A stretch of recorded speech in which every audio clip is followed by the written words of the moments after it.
बिस्मिल्लाहिर्रहमानिर्रहीम। अस्सलामु अलैकुम वरहमतुल्लाह। डियर स्टूडेंट्स, मैं हूं मोहम्मद वकास। आज हमने चैप्टर नंबर 15 होम्योस्टैसिस को डिस्कस करना है। होम्योस्टैसिस का कॉन्सेप्ट लाइफ के लिए या लिविंग ऑर्गेनिजम्स के लिए बहुत ज़रूरी है। देखें बेटा, आपको ये मालूम है कि ज़िंदगी में किसी भी ऑब्जेक्ट के साथ उसका कंट्रोल सिस्टम ज़रूरी है। किसी भी फेनोमेनन, किसी भी मैकेनिज्म के साथ उसके कंट्रोल सिस्टम का होना ज़रूरी है। मिसाल, हम घर में जब एक एसी को ऑन करते हैं, हम उस एसी पे टेम्परेचर सेट करते हैं 16 डिग्री सेंटीग्रेड का, जबकि एक्सटर्नल इन्वायरमेंटल टेम्परेचर है 35 डिग्री सेंटीग्रेड। अब 16 डिग्री सेंटीग्रेड को सेट करने का मतलब ये है कि इसका कंडेंसर एक्सटर्नल टेम्परेचर को रिड्यूस करना शुरू कर देगा, यहाँ तक कि रूम टेम्परेचर 16 डिग्री सेंटीग्रेड को अप्रोच करेगा। लेकिन कंडेंसर अपना काम कर रहा है। अब अगर ये कंडेंसर अपना काम कर रहा है तो इसका मतलब ये है कि ये टेम्परेचर 16 से भी नीचे जा सकता है, but it will not happen. उसकी वजह यह है कि हमने जो इंस्ट्रक्शन 16 डिग्री सेंटीग्रेड की सेट की है, इस इंस्ट्रक्शन को उस एसी के अंदर मौजूद थर्मोस्टेट ने रिमेंबर कर लिया है, थर्मोस्टेट ने याद कर लिया है। अब क्या होगा, जैसे ही रूम टेम्परेचर 16 डिग्री सेंटीग्रेड को अप्रोच करेगा तो कंप्रेसर अपना काम करना बंद कर देगा। ठीक है, इसका मतलब यह है कि thermostat is the controlling unit जो उस एसी के टेम्परेचर को मेंटेन करता है।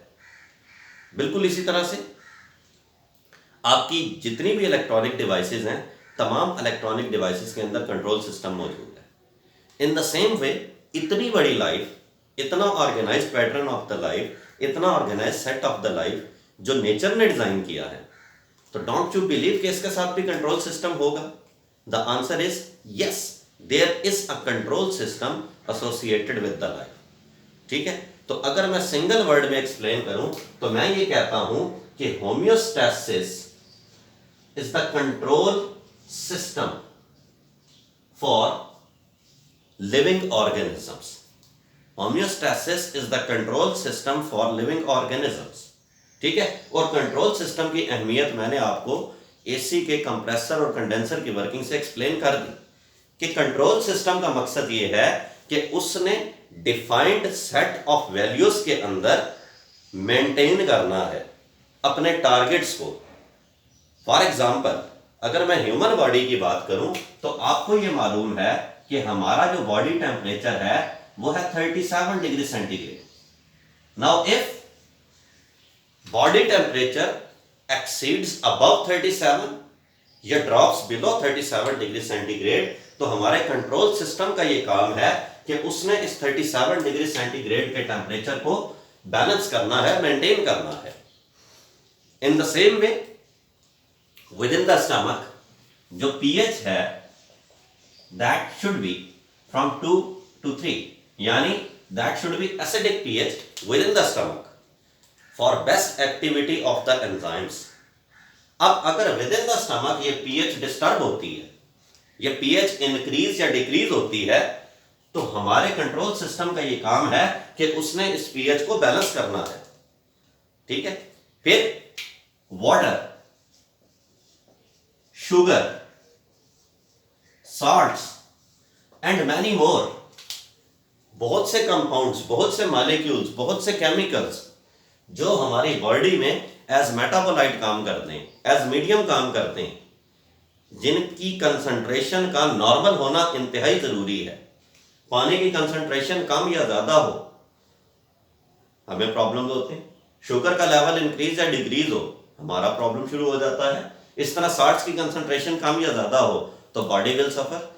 तो इन केमिकल्स, मॉलिक्यूल्स की कंसंट्रेशन को भी रेगुलेट करना जरूरी है। तो इन तमाम कंपोनेंट्स को, इन तमाम फैक्टर्स को हमारे कंट्रोल सिस्टम ने रेगुलेट करना है, जिसे हम बोलते हैं होम्योस्टैसिस। ठीक है, लेकिन अगर मैं इन कंपोनेंट्स को एक्सटर्नल एनवायरनमेंट से कंपेयर करूं तो क्या आपको ये बात समझ आती है कि एक्सटर्नल एनवायरनमेंट में भी ये सारे के सारे फैक्टर्स कंट्रोल्ड हैं। ये तो आपकी इंटरनल एनवायरनमेंट है, ठीक है, ये आपके इंटरनल फैक्टर्स हैं जिनको भी मैंने डिस्क्राइब किया। लेकिन अगर एक्सटर्नल एनवायरनमेंट की बात करूं तो क्या ये सारे के सारे फैक्टर्स कंट्रोल्ड हैं? The answer is no. The answer is no. ये सारे के सारे फैक्टर्स जो है किसी भी सूरत में with reference to the environment हम ये नहीं कह सकते कि वो कंट्रोल्ड है। मसलन आपका टेम्परेचर ही है, आपका temperature with in minute change हो रहा होता है, विद इन मोमेंट्स चेंज हो रहा होता है, ठीक है, एक एक लम्हे में टेम्परेचर चेंज होता है। अगर आप विंटर और समर सीजन को कंपेयर करें तो फ्रॉम 0 to 50 डिग्री सेंटीग्रेड आपके इस्लामाबाद के अंदर ही टेम्परेचर वेरिएशन आपको नजर आती है। इसी तरह से पीएच कभी एसिडिक है तो कभी बेसिक है। वाटर लेवल कहीं पे एक्वस एनवायरनमेंट है, एक्वेटिक एनवायरनमेंट है, तो कहीं पे टेरेस्ट्रियल एनवायरनमेंट है और कहीं पे बिल्कुल ड्राई एनवायरनमेंट है। इसी तरह से जमीन में कहीं पे साल्ट्स की कंसंट्रेशन बहुत ज्यादा है और कुछ एनवायरनमेंट ऐसे हैं जहां पे साल्ट्स की कंसंट्रेशन बहुत कम है, ठीक है। तो एक्सटर्नल फैक्टर के अंदर मौजूद, एक्सटर्नल एनवायरनमेंट के अंदर मौजूद ये फैक्टर्स कभी भी कंट्रोल्ड नहीं होते। तो होम्योस्टैसिस यानी कंट्रोल सिस्टम का ये कमाल है कि इसने इंटरनल एनवायरनमेंट को प्रोटेक्ट करना है from fluctuations in external environment. ये सारे के सारे फैक्टर्स फ्लक्चुएट करते हैं, ये कंटिन्यूअसली फ्लक्चुएट कर रहे हैं। फ्लक्चुएशन का मतलब ये कि इनमें वेरिएशन आ रही हैं, ये फिक्स नहीं हो सकते।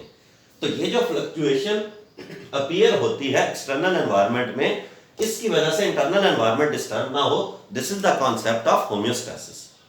सो सिंपली होम्योस्टैसिस को डिस्क्राइब किया जा सकता है the maintenance of internal environment from the harms of fluctuations in external environment, ठीक है। तो homeostasis the maintenance of internal environment from the harms of fluctuations in external environment. ये simple सा कॉन्सेप्ट है जी होम्योस्टैसिस का। अच्छा, अब आप देखें कि होम्योस्टैसिस कंट्रोल सिस्टम है जिसने इंटरनल एनवायरनमेंट को प्रोटेक्ट करना है फ्रॉम एक्सटर्नल एनवायरनमेंट, ठीक है। ये कंट्रोल सिस्टम दो लेवल्स पे जाके काम करेगा।